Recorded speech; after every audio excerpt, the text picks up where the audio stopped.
الحمد لله نحمده ونستعينه ونستغفره ونؤمن به ونتوكل عليه ونعوذ بالله من شرور أنفسنا ومن سيئات أعمالنا من يهده الله فلا مضل له ومن يضلله فلا هادي له ونشهد أن لا إله إلا الله وحده لا شريك له ونشهد أن سيدنا ومولانا محمدا عبده ورسوله وبارك وسلم تسليما كثيرا أما بعد فأعوذ بالله من الشيطان الرجيم بسم الله الرحمن الرحيم يسألونك عن الشهر الحرام قتال فيه قل قتال فيه كبير وصد عن سبيل الله وكفر به والمسجد الحرام وإخراج أهله منه أكبر عند الله والفتنة أكبر من القتل ولا يزالون يقاتلونكم حتى يردوكم عن دينكم إن استطاعوا ومن يرتد منكم عن دينه فيمت وهو كافر فأولئك حبطت أعمالهم في الدنيا والآخرة وأولئك أصحاب النار هم فيها خالدون إن الذين آمنوا والذين هاجروا وجاهدوا في سبيل الله أولئك يرجون رحمة الله والله غفور رحيم صدق الله العظيم۔ سورہ بقرہ کی آیت نمبر 217 اور 218 کی تلاوت کی گئی ہے۔ اس آیت کا جو بیک گراؤنڈ ہے، جو شان نزول ہے، وہ یہ ہے کہ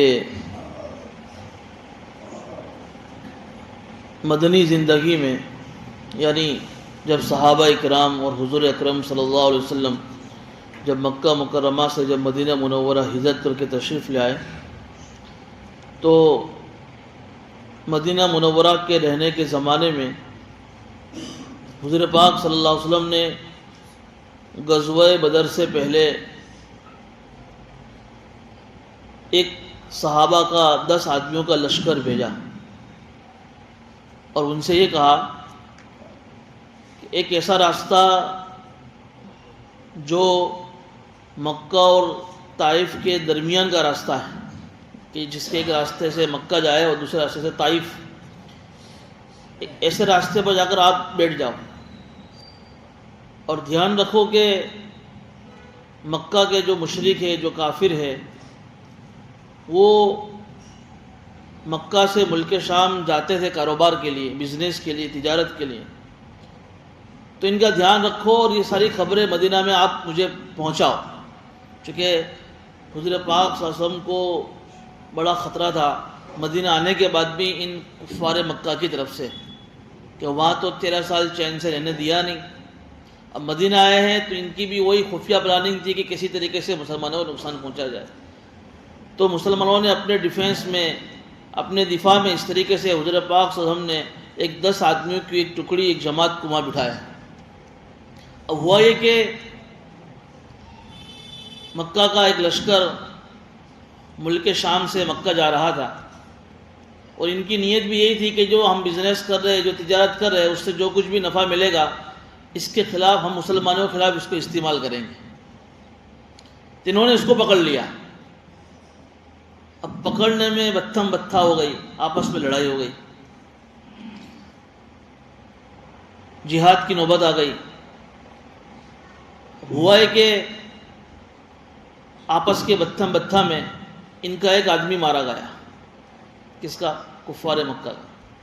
اور 2 آدمی قیدی بنا کر صحابہ ان کو مدینہ لے آئے، باقی سب بھاگ گئے، مال سامان بھی لے لیا، ایک آدمی مارا گیا، 2 آدمی پکڑے گئے۔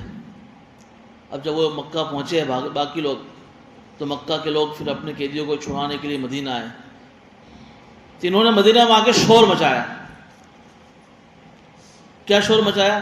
اب ہوا یہ تھا کہ جس دن قتل کیا وہ جمادی الاخری کی آخری تاریخ مسلمان سمجھ رہے تھے صحابہ، اور اس کے بعد کون سا مہینہ شروع ہوتا ہے؟ رجب کا مہینہ شروع ہوتا ہے۔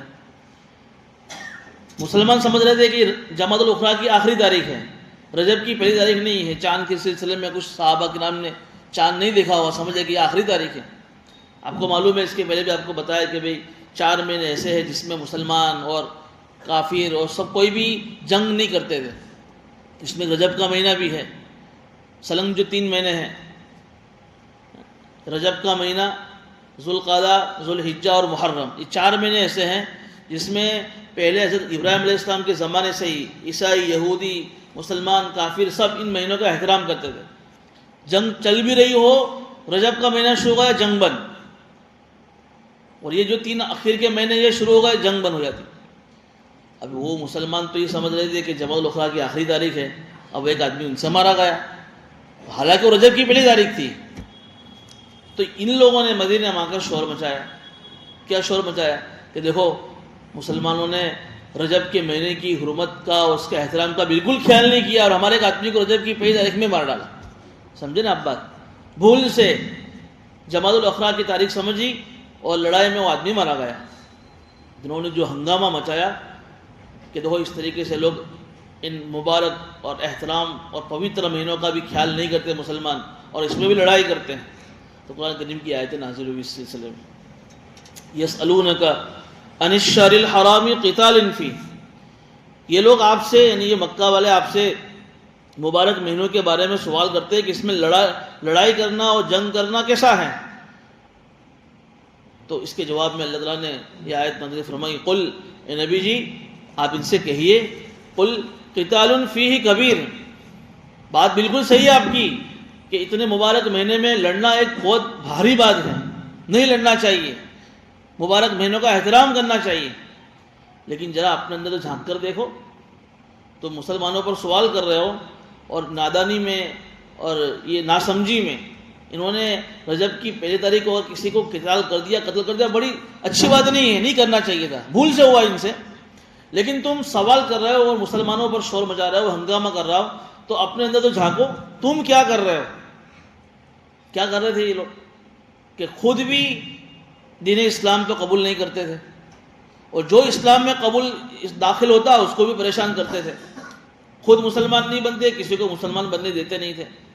اور مکی زندگی میں یہ جو بڑے بڑے سردار تھے نا، چودھری، یہ جو مسلمان نئے نئے اسلام میں داخل ہوتے تھے کسی کو بھی حرم میں آنے نہیں دیتے تھے، حالانکہ یہ تو اللہ کی مسجد تھی، مسجد حرام جس میں اللہ اگر کعبہ تھا، یہ تو سب کا تھا یہ تو، لیکن یہ لوگ مسلمانوں کو اس زمانے میں بھی مسجد حرام میں آنے نہیں دیتے تھے۔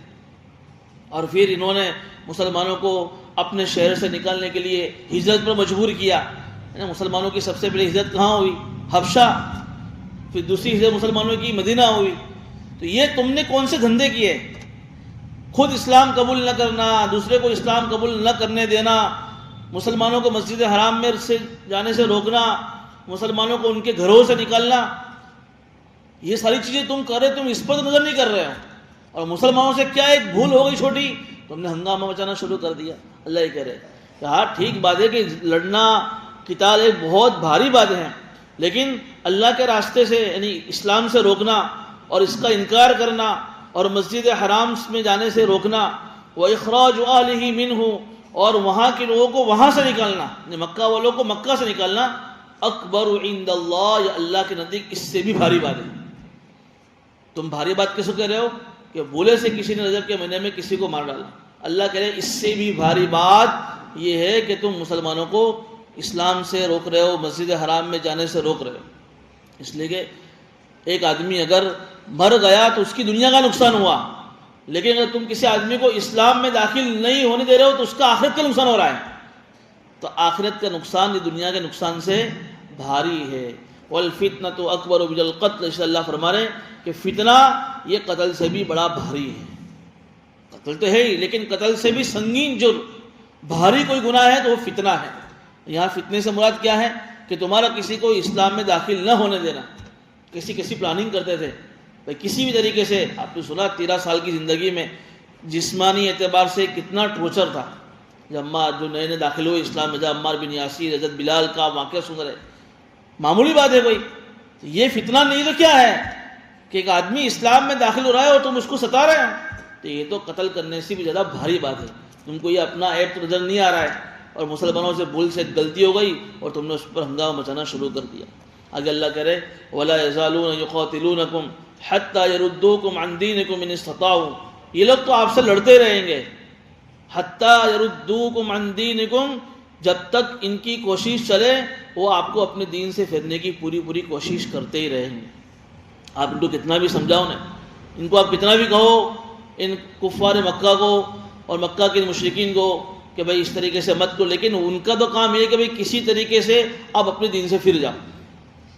یہ آیت کے اندر اشارہ بھی یہ ہے کہ آج مسلمان بہت سارے اپنے کاروباری اعتبار سے بات پہلے بھی آئی، کسی کو خوش کرنے کی کوشش کرتے ہیں، اپنے کسی غیر کو، بھائی ہم ان کو خوش کریں. تو ان کو خوش کرنے سے وہ کبھی بھی خوش نہیں ہو جب تک کہ تم ان کا دھرم قبول نہ کر لو. کہتے ہیں دین کے اندر نرمی آدمی پیدا کرتا ہے. ٹھیک ہے کاروباری تعلقات ہے، کسی غیر مسلم سے بھائی چارہ اور وطنی محبت اور ایک دوسرے سے تعلقات اپنی جگہ پر ہیں، لیکن جہاں کہیں وہ ہمارے اسلام پر ایمان پر کیچڑ اچھالے، وہ ہمیں دین سے روکے اور ہم ان کی ہاں میں ہاں ملا کر کچھ نہ کہیں، تو اس طرح کرنے سے کبھی خوش نہیں ہوں گے. وہ تو اندر سے یہی چاہیں گے کہ یہ میرا جو کاروباری لائن کا جو مسلمان ہے یہ کسی طریقے سے میرے دھرم کو قبول کر لے. قرآن کہہ رہا ہے حَتَّى يَرُدُّوكُمْ عَنْ دِينِكُمْ إِنِ اسْتَطَاعُوا. ان کی پوری کوشش رہے گی اور اس کوشش کے لیے وہ آپ سے لڑتے بھی رہیں گے. اگر اللہ کہہ رہے ہیں لیکن جو آدمی اپنے دین سے پھر گیا وَمَنْ يَرْتَدِدْ مِنْكُمْ عَنْ دِينِهِ، یاد رکھو جو آدمی ان کے سازشوں کا شکار ہو کر اپنے دین سے پھر گیا، مرتد ہو گیا اور اسی حال میں مر گیا کفر کی حالت میں، فَأُولَٰئِكَ حَبِطَتْ أَعْمَالُهُمْ فِي الدُّنْيَا وَالْآخِرَةِ. دنیا آخرت کے سارے اعمال اللہ نے اس کے بیکار کر دیے. تو علماء نے مسئلہ لکھا کہ آدمی مسلمان ہے اور اس نے اپنی زندگی میں ہی اسلام دھرم چھوڑ کر کوئی اور دھرم اختیار کر لیا، یہ آدمی مرتد ہو گیا. اب اگر اسلامی حکومت ہے تو اسلامی حکومت اس کو سیدھا قتل کر دیا جائے گا کیونکہ اس نے اسلام کی توہین کی ہے. اگر مرد ہے تو، اور عورت ہے تو پوری زندگی بھر کے لیے اس کو قید خانے میں ڈال دیا جائے گا. اور اسلامی حکومت نہیں، جیسے ہمارے یہاں جس ملک میں ہم رہ رہے اسلامی حکومت نہیں ہے اور کوئی مسلمان اپنی خوشی سے اسلام دھرم کو چھوڑ دے کسی بھی وجہ سے اور کوئی اور دھرم اختیار کر لے جو اسلام کے علاوہ ہے، چونکہ اسلام ہی ایک دھرم جو سچا ہے، اور اس کو چھوڑ کر کوئی بھی دھرم اختیار کر لے گا وہ مرتد ہو گیا. اب اسلامی حکومت نہیں ہے تو قرآن کریم کیا کہہ رہا ہے کہ اس نے اسلام کے زمانے میں جتنی بھی نیکیاں کی تھی ساری نیکیاں ختم. مان لو کہ 50 سال کی عمر تھی اس کی، 15 سال کی عمر میں بالغ ہوا، 35 سال کی عمر میں اس نے جتنی نمازیں پڑھی، جتنے روزے رکھے، جتنی زکاتیں دی، جتنے نیک کام کیے، سب بیکار. یہاں تک کہ اس کا نکاح بھی ختم، سب سے پہلے اس کا نکاح ختم ہو جائے گا، اس لیے کہ اس کی بیوی جو اس کے نکاح میں وہ مسلمان ہیں اور یہ تو کافر ہیں، اور نکاح کے لیے ضروری ہے کہ دونوں مسلمان ہونے چاہیے. آگے مسئلہ وہ بھی آ رہا ہے تو نکاح بھی ختم ہو گیا اور اچھے جو نیک کام کے وہ سارے کام بھی ختم ہو گئے. یہاں تک کہ امام اعظم کے نزدیک تو یہ کہ اگر اس نے حج کیا تھا وہ حج بھی اس کا ختم. اگر دوبارہ کسی نے اس کو سمجھانے گئے اور توبہ کر لی اور مسلمان بن بھی گیا نا تو اس کو پھر سے نئے سرے سے سب گھٹنا پڑے گا، دوبارہ حج کرنا پڑے گا. اگر اس کے پاس دوبارہ مال آ گیا تو ساری نیکیاں پھر سے اس کو کرنی پڑے گی. کتنی خطرناک سزا ہے. اس لیے کہ اسلام جیسی مقدس مذہب میں داخل ہوئے اور تم نے اپنے دنیاوی فائدے کے لیے اپنی جان مال اور عزت اور اپنے کاروبار کو بچانے کے لیے اپنے دھرم کا سودا کر لیا. اسلام اتنا سستا تھوڑی ہے، تو اللہ کا احسان ہے کہ اللہ نے ہم کو بغیر مانگے دیا ہے. ورنہ آدمی اگر اسلام مذہب اختیار کرنے کے لیے اگر آدمی اپنا سب کچھ لٹا دے تو بھی کچھ نہیں ہے، سستا سودا ہے یہ تو جو لوگ نیو مسلم بنتے ہیں ان سے پوچھو کہ ان کو کتنی تکلیف اٹھانی پڑتی. ہم تو وارثائی اور خاندانی مسلمان ہیں تو ہم نے تو کوئی تکلیف اٹھائی نہیں ہے کہ اسلام مذہب پر چلنے کے لیے اور اسلام دھرم اختیار کرنے کے لیے ہم نے، چونکہ ہمارا باپ پوری جو پیڑھی ہی مسلمان ہے کئی پشتوں سے، لیکن جن کے باپ دادا غیر مسلم ہے، جن کا پورا معاشرہ سماج پورا غیر مسلم ہے اور چھپ کر اسلام میں داخل ہوتا ہے تو اس کو کتنی تکلیف برداشت کرنی پڑتی ہے. وہ تو اس کے سامنے ہے، اس لیے ہمارے سامنے تو اس کی کوئی قدر ہی نہیں ہے۔ میں آپ اس کی ایک مثال سمجھاؤں آپ کو، میں ایک آدمی 8 گھنٹے کی ڈیوٹی کر کے 500 روپے کی نوٹ کما کر آیا ہو، اب اس کو اس 500 روپے سے اپنا گھر چلانا ہے، اور گھر چلانے کے لیے اس کو 500 روپے ضروری ہیں۔ اب شام میں بیوی بھی انتظار کر رہی ہے، بچے بھی انتظار کر رہے ہیں کہ ابو آئیں گے، کھانا لائیں گے، ہم کو یہ پیسے دیں گے، فلاں فلاں۔ راستے میں آتے تھے اس کے 500 روپے چوری ہو گئے، جیب میں سے گر گئے۔ اب گھر جائے گا تو کیا ہوگا، کتنا ٹینشن ہوگا اس کو، کھانا بھی اچھا نہیں لگے گا اس کو۔ کیوں کہ 500 روپے حاصل کرنے کے لیے اس نے اپنا جان مال، اپنی صلاحیت، اپنا وقت سب کچھ نہ لگایا ہے، تب جا کر وہ 500 روپے اس کو حاصل ہوئے ہیں، اب وہ کھو گئے ہیں، پورا دن بھر صدمہ میں رہے گا وہ۔ لیکن آج کل نوجوان جو اپنے باپ کے پیسوں سے جی رہے، اب یہ کمانے کی کگار پر نہیں ہے، 10 روپے 100 روپے 500 روپے اڑا دیتے ہیں، ان کو اس کی کوئی اثر بھی نہیں ہوتا ہے اس کا۔ پوچھو تمہارے ابو سے جا کر کہ کتنی محنت لگتی ہے 500 روپے کمانے میں، یہ حال ہے ایمان کا بھی، بغیر محنت کے ملا ہے نا، جا رہا ہے۔ ایمان والے ہے بھی کہ نہیں، مسلمان باقی ہے بھی کہ نہیں، صحیح عقائد ہمارے پاس ہے بھی کہ نہیں، پتہ نہیں کیا ہے، کوئی اہمیت ہی نہیں ہے۔ اسلام زندگی سے ختم بھی ہو رہا ہے تو کیا ہے، ارے تو مسلمان ہو ایسے کام کر رہے ہو، اس میں کیا ہوا، ارے اسلامی جائز نہیں، اس میں کیا ہوا، کرنا پڑتا ہے ایسے الفاظ، کیونکہ اہمیت ہی نہیں ہے۔ مفت میں ملا ہے نا اسلام، اور مال مفت دلے میں رحم، مفت کے مال میں آدمی کو رحم نہیں ہوتا ہے۔ تو یہی اللہ تعالیٰ نے اس کی ساری نیکیاں بیکار کر دی، وہ اولئک اصحاب النار، اور آخرت کے اندر اس کی سب سے بڑی خطرناک سزا کیا ہے، ہمیشہ ہمیشہ کی جہنم میں جائے گا اور ہمیشہ ہمیشہ اس میں رہے گا۔ اگر اللہ ایمان والوں کا حال، لیکن جو آدمی بچا رہا، اپنے ایمان کو اس نے بچایا، ان الذین آمنوا والذین ہاجروا، اور جس نے اپنے ایمان کو بچانے کے لیے اپنا وطن بھی چھوڑا، وجاہدوا فی سبیل اللہ، اور جب مال کی ضرورت پڑی تو مال سے اللہ کے راستے میں جہاد کیا، جب جان کی ضرورت پڑی تو جان لگایا اللہ کے راستے میں، اولئک یرجون رحمت اللہ، یہی لوگ ہیں جو اللہ کی رحمت کے امیدوار ہیں۔ اللہ بڑا غفور الرحیم، اللہ بڑا رحم کرنے والا ہے، اللہ بڑا معاف کرنے والا ہے۔ یہ ایمان والوں کی شان ہوتی ہے کہ ایمان بھی ہے اور دین کے خاطر اپنا جان مال سب لگا رہے ہیں، اور اللہ کے ذات سے اچھی امید لگائے بیٹھے ہیں کہ اللہ ہمارے سے اللہ اچھا معاملہ کرے۔ علماء نے لکھا ہے کہ دیکھو، ایمان بھی چاہیے اللہ کے لیے، سب کچھ جو چیزیں اللہ نے منع کیا ان سے بچنا بھی پڑے گا، اور جان و مال سے اللہ کے راستے میں جان و مال کی قربانی بھی دینی پڑے گی۔ تب تم اگر کچھ اللہ سے امید لگاؤ تو کچھ سمجھ میں بات آتی ہے۔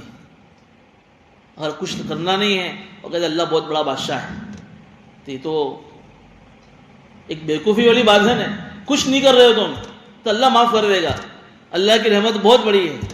اللہ کہہ رہے کہ بھائی ایمان لاؤ، اللہ کے لیے جن چیز اللہ نے منع کیا اس سے رکو، اللہ کے لیے جان و مال کی قربانی دو، پھر اللہ سے امیدیں لگاؤ، تو یہ کچھ بات بنتی ہیں۔ اولئک یرجون رحمت اللہ واللہ غفور رحیم۔ آگے آیت نمبر 219 ہے، یسألونک عن الخمر والمیسر۔ صحابہ کرام کی سوالات کی فہرست چل رہی ہے۔ صحابہ نے حضور اکرم صلی اللہ علیہ وسلم کی مجلس میں ایک سوال یہ بھی آ کر کیا کہ یہ شراب کے بارے میں اور جوئے کے بارے میں آپ کا کیا کہنا ہے؟ اصل میں جس زمانے میں یہ آیتیں نازل ہوئی تھی، یہ جو سوال صحابہ نے کیا ہے، تو عرب کے اندر بھی یہ دونوں چیزیں بہت عام تھیں، شراب اور سٹا، دونوں چیزیں ان کی گھٹیوں میں پڑی ہوئی تھی، شراب اور سٹا دونوں چیزیں۔ زمانے جاہلیت میں بھی لوگ شراب خوب پیتے تھے اور سٹا کھیلتے تھے، بلکہ سٹا کھیلنے کا طریقہ یہ ہوتا تھا، زمانے جاہلیت میں جب حج کا موسم آتا تھا، انہوں نے حج کو بھی ایک میلہ بنا رکھا تھا۔ اب کیا ہوتا تھا کہ لوگ دور دور سے اپنے اپنے اونٹ لے کر آئے حج کے موسم میں، اب یہ لوگ کیا کرتے تھے، کسی کا بھی اونٹ پکڑ لیا، اونٹ پکڑنے کے بعد اس کو ذبح کر دیا، اور اس کے الگ الگ اس کے گوشت کے جو ٹکڑے بنائے ہیں اس کے الگ الگ 10 ٹکڑیاں کی، 10 تھپیاں کی انہوں نے۔ اب اس میں سٹا کھیلتے تھے، سٹا کھیلنے تھے، کیا کرتے تھے بھئی اس کے اوپر یہ لوگ اس طریقے سے پیسے رکھتے تھے کہ بھئی جو اس اونٹ کا جو گوشت کی جو تھپیاں پڑی ہیں، جو پیسے ہارے گا اس کو وہ گوشت کی ٹکڑی تھپی نہیں ملے گی۔ اب یہ رمتے تھے، اس طرح کھیلتے تھے، ان کا ایک طریقہ تھا اس طریقے سے۔ اب کسی کے ہاتھ میں اونٹ کے 2 تھپی آئی اس گوشت کی، کسی کے ہاتھ میں 3 آئی، کسی کے ہاتھ میں کچھ بھی نہیں آیا، وہ ہار گیا سب، اور بیچارہ مالک کودتے کودتے آیا۔ اچھا، وہ جن کے ہاتھوں میں اونٹ کا گوشت آیا ہے وہ گوشت تو ان کے پاس آ گیا، لیکن وہ کھاتے نہیں تھے، غریبوں میں تقسیم، وہ کہتے کہ ہم تو سخاوت کرتے ہیں۔ اونٹ کسی اور کا ہے، اس میں بھی سٹا کھیلا ہے، اور پھر جو گوشت آیا ہے وہ گوشت کیا کرنے کا، بھائی غریبوں کا فائدہ کر رہے ہیں نا، ہم سخاوت کر رہے ہیں۔ میں نے اس کے پہلے بھی کہی، دو چیزیں ضروری ہیں، نیت اور طریقہ۔ نیت تو دیکھو ان کی کتنی اچھی ہے کہ غریبوں کا بھلا ہو جائے، بیچارے کو کہاں ان کا گوشت نصیب ہوگا، لیکن طریقہ غلط تھا نا۔ آج بھی لوگ کہہ رہے ہیں کہ چلو نا میرے پاس 5 لاکھ روپے ہیں، گھر میں ایسے پڑے ہوئے ہیں، اب مجھے میرے اندر کسی غریبوں کی ہمدردی بہت ہے، یتیموں کی، بیواؤں کی میں ہمدردی کرنا چاہتا ہوں، ان کی سیوا کرنا چاہتا ہوں، وہ 5 لاکھ میں سے تو میں دوں گا نہیں، تو میری ضرورت کے ہیں، چلو اپنے ایف ڈی میں ایک کھاتہ کھلوا دیتے ہیں بینک کے اندر۔ اب اس کی جو فکسڈ ایف ڈی کروایا ہے اور اس کا جو بیاج آئے گا، اس بیاج سے میں غریبوں کی مدد کروں گا نا، مجھے کہاں کھانا ہے؟ تو نیت تو اچھی ہے اس کی بیچارے کی، لیکن اس نے جو طریقہ اختیار کیا وہ طریقہ غلط ہے، چنانچہ کیا ہوگا؟ ثواب کی بجائے گناہ ملے گا۔ ایسا بہت سارے طریقے ہیں۔ تو ان کے یہاں بھی ایک سٹا کہ گوشت کھاتے نہیں تھے، سب کا سب گوشت غریبوں میں تقسیم کرتے تھے۔ اب بیچارہ گوتے گوتے اونٹ کا مالک آیا، بھائی میرا اونٹ کہاں ہے؟ کیا پتا کہ انہوں نے تو اونٹ ذبح کر کے تقسیم بھی کر دیا۔ اب وہ جو ہار گیا، جس کے پاس اونٹ کا ایک گوشت کا ٹکڑا بھی نہ ہے، ساری قیمت اس کو چکانی پڑتی تھی اونٹ کی، بھائی تو ہی چکا، تم ہار گیا سٹے میں۔ اور وہ اونٹ کا مالک اونٹ سے بھی کئی گنا قیمت اس سے لیتا تھا کہ تو نے میرا اتنا قیمتی مال، اس زمانے کی بہترین سواری تھی، یہ تو میرا بزنس تھا، تو نے اس کو ختم کر دیا۔ بھائی مان لو کہ 1 لاکھ کا اونٹ تھا تو 10 لاکھ اس سے وصول کیے۔ اس طرح کا سٹا جمایا تھا، اور شراب بھی ان کی گٹیوں میں عام تھی۔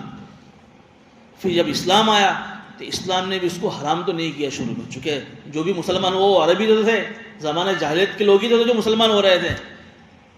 چونکہ قرآن نے جب قرآن نازل ہو رہا تھا تو اس نے بھی، اللہ نے بھی دیکھا کہ بھئی ایک دم سے اگر ہم شراب کو حرام کر دیں گے، سٹے کو حرام کر دیں گے تو بہت بڑی مشکل ہی کھڑی ہو جائے گی۔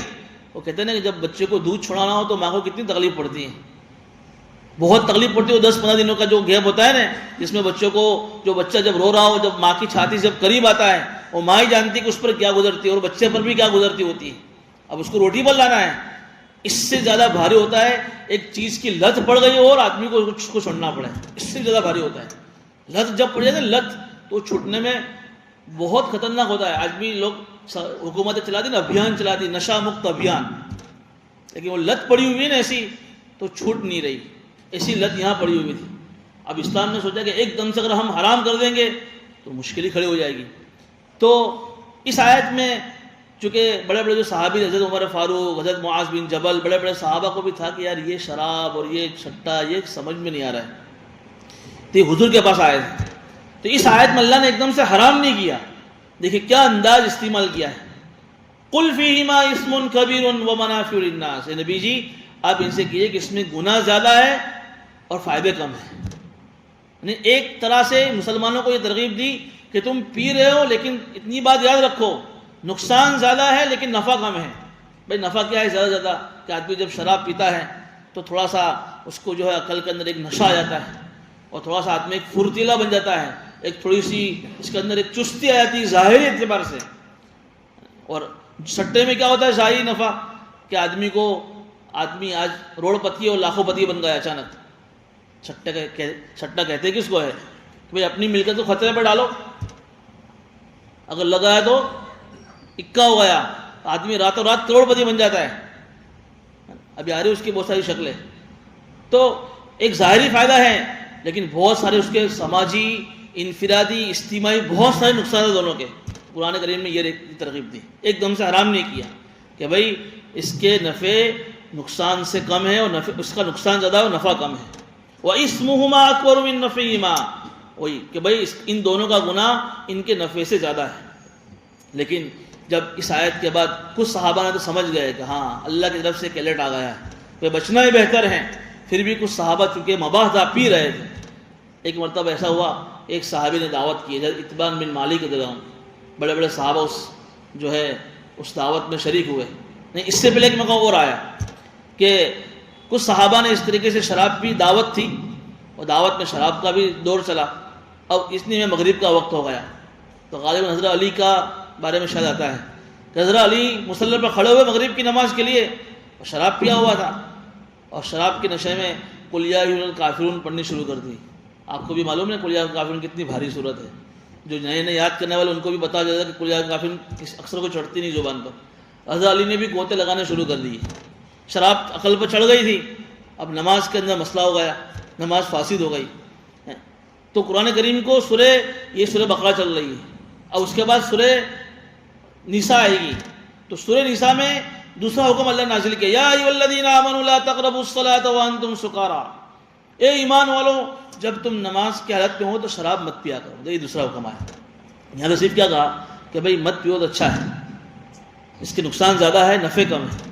وہاں تک آپ نماز کے حالت میں کوئی نہیں پیے گا. بھائی اب نماز کے وقت ہیں، نماز سے گھنٹے پہلے شراب بند کر دو، کوئی نہیں پی سکتا. یہ دوسرا حکم آیا. تو کچھ صحابہ نے وہاں بھی شراب چھوڑ دی. پھر ایک موقع ایسا آیا کہ ایک صحابی تھے اتنا مالک نے دعوت کی. دعوت کے اندر بھی بڑے بڑے صحابہ تھے، انہوں نے بھی جو ہے شراب کا دور چلایا. مباح تھی، نماز کا وقت تھا نہیں. اس میں ایک بہت بڑے صحابی تھے عشرہ مبشرہ، جو 10 صحابی جن کو دنیا میں جنت کی بشارت ملی. اس میں ایک صحابی تھے سعد بن ابی وقاص رضی اللہ عنہ، وہ بھی شریک تھے. انہوں نے بھی شراب پی. اب شراب کے اندر چونکہ وہ مہاجر تھے، اب وہ مجلس میں انصاری صحابہ بھی تھے اور مہاجر صحابہ بھی تھے. اب انہوں نے شعر شاعری کا دور چلا. تو شعر شاعری میں انہوں نے کچھ شاعری ایسی بولی جس میں مہاجرین کی تعریف کی اور انصاروں کی برائیاں کی. سماجی آپسی تعصب، میں فلاں سماج کا، میں فلاں برادری کا، میں فلاں سرنیم. تو تھوڑا سا ہی معاملہ آ گیا. اب وہ ایک دور ایک نوجوان انصاری نوجوان بیٹھا ہوا تھا. تو وہ چونکہ اونٹ کھایا ہوگا تو اونٹ کی جبڑی کی گھٹی پڑی تھی، زور سے ماری سعد بن وقاص کے. تو ان کو ماتھے پہ لگی، خون آ گیا. انہوں نے آ کر حضور سے شکایت کی کہ نبی اللہ اس طریقے سے فلاں نے مجھے مارا. تو اس وقت اللہ کے سامنے بھی اللہ سے دعا کیا، اللہم بین لنا فی الخمر بیان شافیہ، اللہ تو شراب کے بارے میں کچھ صاف بات ہمارے سامنے تو نازل کر دے. معاملہ بہت بھاری ہو گیا ہے. نماز کا معاملہ ہوا اس کے پہلے، ابھی یہ معاملہ ہوا، تو لڑائی تو گھر ہو رہے ہیں. تو پھر اس وقت سورہ مائدہ کی آیت نازل ہوئی اور صاف اعلان آ گیا، یا ایھا الذین آمنوا انما الخمر والمیسر والانصاب والازلام رجس من عمل الشیطان.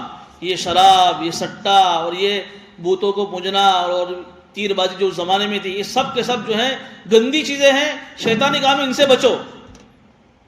انما یرید الشیطان، شیطان کا کام ہی یہی ہے کہ لوگوں کو آپس میں لڑوانا اور جھگڑوانا.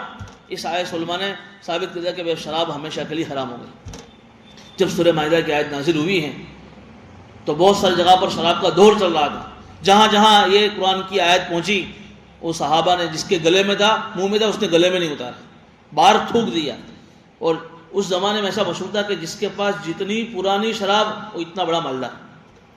پرانے چمڑوں کے جو مشکلیں اس میں شراب بھری رہتی تھی اور اس کو پرانا کرتے تھے، پھر اس کو پیتے تھے. وہ کئیوں کے پاس پرانی شرابیں پڑی ہوئی تھی، مہنگی مہنگی. ایک اعلان آیا کیا، مدینے کے گلیوں کے اندر اور بازاروں کے اندر شراب کی ندیاں بہنا شروع ہو گئی، جیسے بارش کے موسم میں پانی کی ندیاں بہہ رہی ہوں. ایک صحابی بہت بڑے مالدار تھے، اپنے پاس پیسہ جمع کیا، امپورٹ ایکسپورٹ کا ان کا کاروبار تھا شراب کا. ملک شام گئے تھے شراب لینے کے لیے، اور شراب کا بہت بڑا ہول سیل کا ان کا کاروبار تھا. تو پیسوں سے ہول سیل کے ریٹ میں شراب کا پورا مال لے کر راستے سے آ رہے تھے.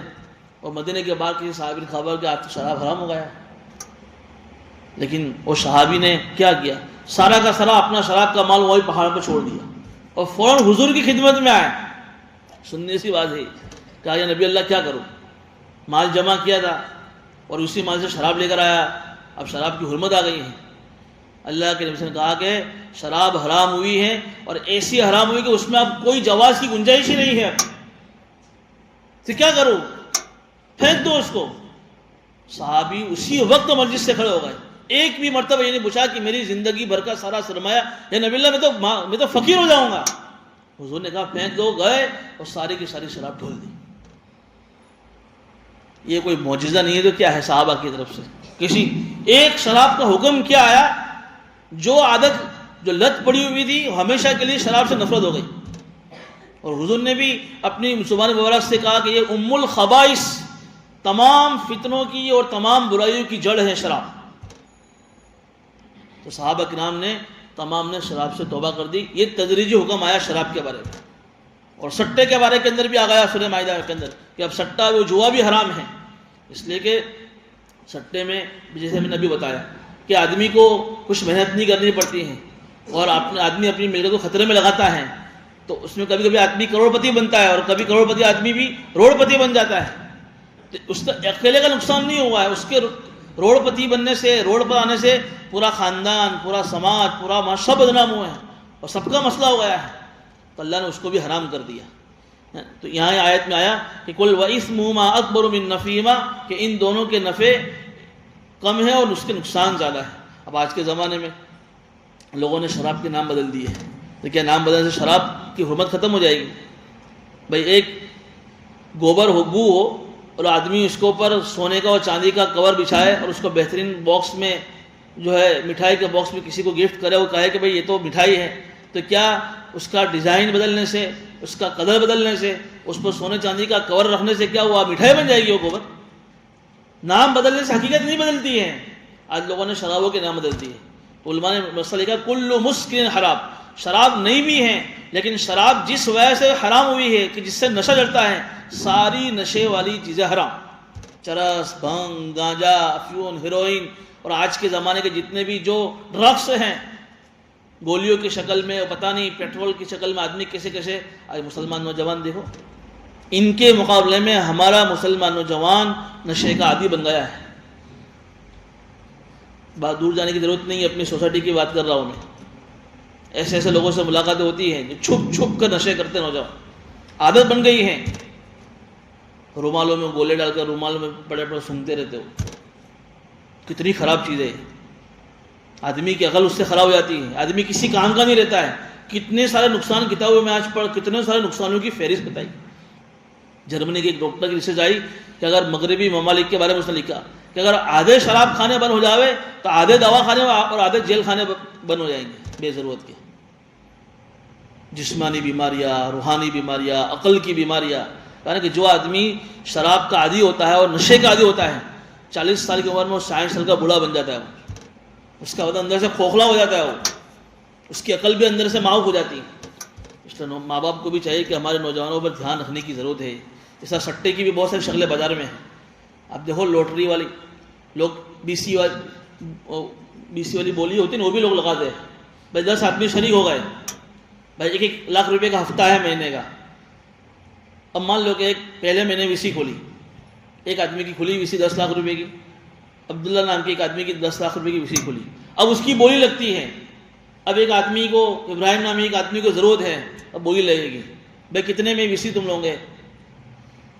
کیا ہوتا ہے 12 لاکھ کی کوئی وی سی لیتا ہے، کوئی 11 لاکھ کی لیتا ہے. وہ مطلب اپنے 10 لاکھ کی وی سی کی بولی لگاتا ہے آدمی. تو اس طریقے سے وہ وی سی 10 لاکھ والی 12 لاکھ میں بکتی ہے، 11 لاکھ میں بکتی ہے. اس میں سود بھی ہے اور سٹا بھی ہے. اس طرح لوٹری والی شکلیں آتی ہیں، اور بھی بہت ساری شکلیں مارکیٹ میں چل رہی ہیں. 1-2 باتیں تو میں نے لکھی بھی تھی، جیسے یہ ڈریم 11 ہے، مائی 11 سرکل ہے، آن لائن یہ لوڈو گیم ہے. بہت ساری چیزوں میں یہ سٹا داخل ہوا ہے. نام بدل دیے ہیں. کوئی آدمی اس کو سٹا سمجھتا ہی نہیں ہے. سٹا ہی تھوڑی کہ خالی جگار رمنے کا، وہ تو اس کی پرانی شکل ہے جگار، تو جو گلیوں کوچوں میں چل رہی ہے، بولی لگائی جاتی ہے. باقی سٹے کی بہت ساری شکلیں مارکیٹوں میں آ گئی. یہ دیکھو crypto, bitcoin, crypto coin جس کو ڈیجیٹل کوئن کا نام دے رہی ہے. اب تو حکومت انڈیا میں بھی اس کو جو ہے اس طریقے سے حکومت لانے کی کوشش کر رہی ہے، چل بھی رہا ہے. یہ سب چیزیں کیا ہے؟ اس میں بھی سٹا ہی ہے. انشورنس، صرف لائف انشورنس تو ہمیشہ کے لیے حرام ہے. اس لیے کہ انشورنس میں کیا ہوتا ہے کہ آدمی کو پوری زندگی بھر کے لیے اتنے ہفتے دینے ہیں، اور اس کے پہلے اگر وہ مر گیا تو اس کو اس کا فائدہ ملے گا، نہیں ہوگا تو اس کو اس کا فائدہ نہیں ملتا ہے. اس کی ملے تو خطرے میں ڈالنا. ہاں، جو انشورنس تھرڈ پارٹی انشورنس جو ہماری حکومت کی طرف سے ہمارے اوپر مجبوراً ہمارے اوپر لابا گیا ہے، وہ تو ضروری ہے. جو اس کے بغیر آدمی بازار میں گاڑی بھی نہیں چلا سکتا ہے، وہ تو ضروری ہے. اب آج کل حالات کے حساب سے مکانوں کے اور دکانوں کے بیمے کرنے کی بھی شریعت نے اجازت دی ہے، اور میڈیکل انشورنس کی بھی اب اجازت علماء نے دی ہے، کیونکہ اب علاج بھی بہت مہنگا ہوا ہے. ساری ہاسپٹل کارپوریشن بن گئی ہے، علاج مہنگا ہوا ہے. لیکن لائف انشورنس جس کو جیون بیمہ انشورنس کہتے ہیں، یہ بھی جائز نہیں ہے. یہ بھی سٹے کی ایک شکل ہے. بہت ساری نئی شکلیں ہزاروں کی تعداد میں چل رہی ہیں، انعامات کی شکل میں، کوپن کی شکل میں، برانڈز کی شکل میں، پتہ نہیں کیا کیا شکلیں. تو یہ سارے شکلوں سے بھی آدمی کو اپنے آپ کو بچانا چاہیے. تو قل فیہما اسم کبیر ومنافع للناس. یہ لوگ آپ سے سوال کرتے ہیں شراب کے بارے میں اور جوئے کے بارے میں. اللہ کہہ رہے ہیں کہ اس میں گناہ ہے اور کم فائدہ لوگوں کے لیے کم ہے، بلکہ ان دونوں کا گناہ دونوں کے نفع سے زیادہ ہے. وَيَسْأَلُونَكَ مَاذَا يُنْفِقُونَ. یہ لوگ آپ سے سوال کرتے کہ ہم لوگ کیا خرچ کریں. دیکھو یہ بات پیچھے پہ آ گئی. واپس سے صحابہ نے دوسری مرتبہ یہ سوال کیا. تو پہلی مرتبہ میں جب سوال کیا تھا تو اس وقت اللہ نے مسائل بیان کیے تھے کہ بھئی کہاں خرچ کرنا ہے. ہے نا، کل مان فتم کہ تمہارے پاس جو کچھ بھی بچ جاوے زکوٰۃ اور صدقے کو دینے کے بعد تو اپنے ماں باپ پر خرچ کرو، اپنے رشتہ داروں پر خرچ کرو، یتیموں پر خرچ کرو، مسکین پر خرچ کرو۔ یہاں پر اس کا جواب اللہ نے کیا دیا؟ یہ لوگ آپ سے سوال کرتے ہیں کہ ہم لوگ کیا خرچ کریں، اللہ کہے قل العفو، جو تمہاری ضرورت سے بچ جاوے۔ اگر آدمی کی اپنی الگ ضرورت ہوتی ہے تو ضرورت سے جو آدمی جو بھی خرچ کرے وہ اس کے لیے فائدہ ہی فائدہ ہے۔ ایک آدمی کو اگر آخرت کا یقین ہوئے اور آخرت کے یقین کا استظہار کرتے ہوئے اگر وہ اپنی ضرورت سے زائد خرچ کر رہا ہے لوگوں پر، غریبوں پر، یتیموں پر، مدرسوں پر، مسکینوں پر، تو سمجھو کہ وہ ختم نہیں ہو رہا بلکہ بچ رہا ہے۔ کیسے؟ اس لیے کہ جو کچھ دنیا میں جمع کیا ہے اس کی تو آدمی کو اس کی حفاظت کرنی پڑے گی، اور چھوڑ کر چلا گیا ہے تو وہ تو دنیا میں رہے گا، لیکن جو اس نے خرچ کر دیا وہ آخرت کے بینک میں جمع ہوا ہے۔ لیکن جس کا یقین نہیں آخرت پر وہ تو کیا کرے گا؟